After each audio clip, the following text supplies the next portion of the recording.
daya laabtan daya ya maanta waxay kashinta alaabtan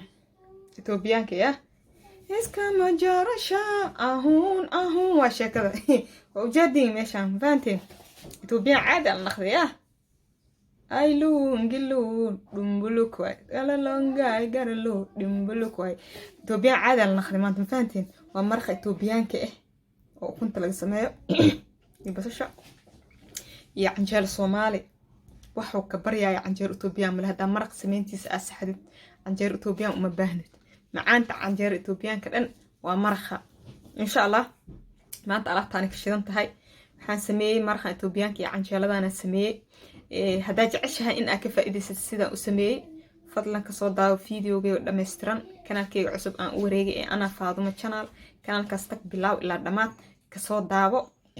sida u sameeyay bilaaw ilaa dhamaad maraq yaro abu xawla waa sida xawladii oo kale inta maartan carabkaas soo ku dhahay la ilaaha illa allah maraqa ku dilaya kaasi ha ku dhaay macaantiisa faantay in run law dhimaaylo umaleeyay gur loo dhimaaya gabarta keenta la ay dhiin faanteen ma sha Allah alaabtani ka shidan tahay YouTube-kayga oo kanaalkayga cusub oo YouTube-ka soo daawan kartaa ana Faadumo channel ayaa soo daawan kartaa kanaalka sawirkiisa waxa soo saara video geeskiisa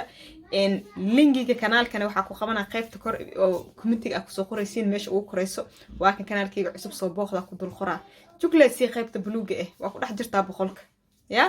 hadii saas u fahmeenin YouTube-ka tag ana Faadumo leh qorbis oo ku soo baxaabo qof kale magacaas haysata male insha Allah waxa rajeynaa si wanaagsan oo heli doontiin يا سبسكرايب لايك شير هذا اللي هو قراعه يعني وقذا أن عادي هن روحانتي أتكهليس مفانت وعلاقة حاجة كل شو كان سنة مفانت يا وهي مرخلة ما له كان أنتو النوع اللي من الهرتاك نادو مربو هبدا وجدنا إذا عن جارد لا تها وجدني حقول عاي يا